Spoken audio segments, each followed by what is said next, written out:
यह अपर्णा की बात तो हमने कह दिया, वो उन्होंने तो बता दी, लेकिन अब सब जवाब ये है कि क्या प्रतीक यादव वाकई में उनके साथ हैं, और हैं तो ये गलत कर रहे हैं। फिर वो आकर बोलना चाहिए कि उनके एक महिला की इज्जत का सवाल है। देखिए, वो बीजेपी में है, योगी जी के परिवार से आती हैं, वो सरकार के परिवार में हैं, वो मुलायम सिंह के परिवार को छोड़ चुकी हैं, वो प्रतीक यादव के साथ हैं। ये सब बातें बाद में, पहले तो मियाँ बीवी के रिश्ता कैसे हैं ये सवाल होना चाहिए, वो दोनों एक हों। अब वो एक कहावत आपने सुना होगा, भाई मियाँ बीवी राजी तो क्या करेगा काजी। तो जब वो दोनों ठीक रहेंगी, वो स्वस्थ रहेंगी, उनका परिवार स्वस्थ रहेगा, फिर बाकी भाड़ में जाए, सियासत होती रहेंगी, पार्टियां आएंगी जाएंगी, सरकारें आएंगी जाएंगी, आज इसमें तो कल उसमें।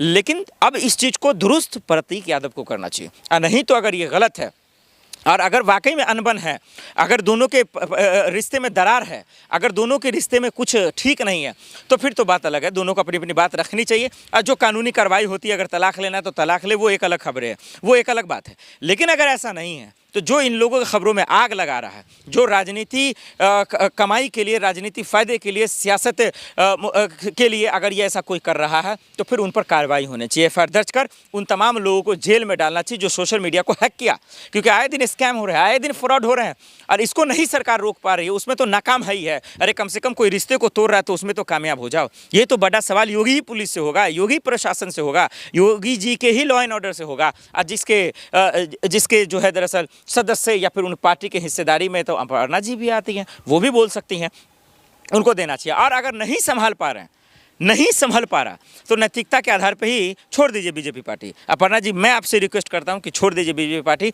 और आप मियाँ बीवी आराम से रहिए।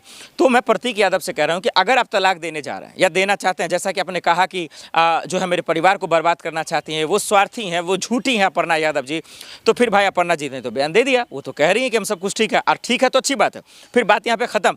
फिर इसके बाद जो भी इस खबरों को लेकर चर्चा कर रहा है उन पर एक्शन लीजिए आप। और अगर नहीं, ऐसा नहीं है, तो प्रतीक यादव जी डाइवोर्स को लेकर जो खबरें हैं वो क्लियर कीजिए। आप बताइए, आप कोर्ट जाइए, वकीलों का सहारा लीजिए, जो करना आप कीजिए, लेकिन बताइए कि आखिर क्या है पूरा खेल, पूरी सच्चाई तलाक को लेकर क्या है। क्योंकि पूरा हिंदुस्तान इस वक्त जो है ये सवाल पूछ रहा है और जानना चाह रहा है। लोग देख भी रहे हैं, सोशल मीडिया पे तरह तरह की खबरें कर रहे हैं और ये राजनीतिक से जोड़ रहे हैं कि प्रतीक यादव अखिलेश के भाई हैं, तो समाजवादी पार्टी से जोड़ा जा रहा है। अपर्णा जी जो है दरअसल वो बीजेपी से हैं और बीजेपी पार्टी में है, तो उनको उनसे जोड़ा जा रहा है, और ये लड़ाइयाँ चल रही हैं, और यही वजह है कि ये तमाशा देखने को मिल रहा है। मैं आप लोगों से पूछना चाहता हूँ, प्रतीक यादव राजनीति से तो नहीं आते, सियासत से तो नहीं आते, बस गुनाह यही कि वो अखिलेश के भाई हैं।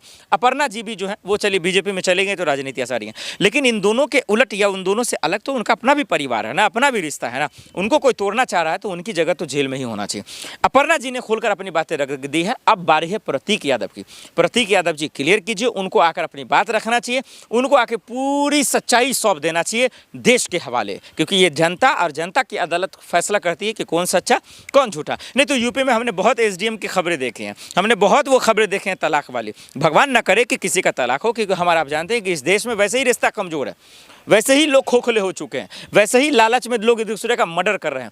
कल ही आपने देखा ना, एटा में एक ही परिवार में 4 लोगों की हत्या हो जाती है दिन दहाड़े, और कानून व्यवस्था का जो हालत है वो हमारे आपके सामने है। तो अपर्णा जी को लेकर, प्रतीक यादव को लेकर जो इन दिनों 2 परिवारों के बीच में जो लड़ाइयाँ हुई हैं और 2 पार्टियों के बीच में भी जो अनबन हुई है, बीजेपी और समाजवादी पार्टी के बीच में, वो आप सबके सामने है। अब देखना पड़ेगा कि प्रतीक यादव का जवाब क्या आता है, और इस पर इनके समर्थन में चाचा शिवपाल हों या फिर अखिलेश यादव जी हों या डिम्पल भाभी जी हों या फिर जो भी उनका समर्थक हो वो क्या कहते हैं, ये एक बड़ा सवाल रहेगा। अपर्णा जी क्या कहती हैं, वो एक बड़ा सवाल, वो तो उन्होंने कह दिया। लेकिन दर्शकों, आप लोगों को क्या लगता है कि इन लोगों के तलाकों के बीच की जो खबरें फैलाई गई, इसके पीछे की मंशा क्या है, सच्चाई क्या है, हकीकत दे रहा, उनके ऊपर प्रेशर बिल्डअप उनके मायके वालों ने किया है कि घर अगर तबाह हो जाएगा तो इसके बाद इससे बेहतरीन जो है जगह आपको नहीं मिलेगी, और इतनी बड़ी प्रॉपर्टी की आप मालकिन जो बनी फिर रही हैं वो आपको नसीब नहीं होने वाला। कहानी खेल इसको समझिए, ये पहाड़न है। अच्छा।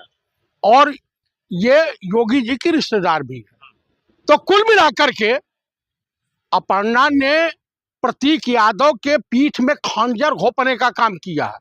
जो चर्चाएं मार्केट में है, लखनऊ में चर्चाएं हैं और तमाम जगह, यहाँ की पोल पट्टी समाजवादी पार्टी की, और दोनों भाइयों में दूरी पैदा, फ्रैक्शन पैदा कर रही थी। तो उस चीज को ये भांप गए प्रतीक यादव। प्रतीक यादव को अखिलेश जी ने भी समझाया कि देखो टूटने ना पावे, लेकिन कहानी जो आई है कि भाई एक कहावत सुना है आपने, कौन ऐसी चीज है जो आबाद घर को बर्बाद कर सकती है, और कौन ऐसी चीज है जो बर्बाद घर को आबाद कर सकती है? वो है महिला। इनको कम से कम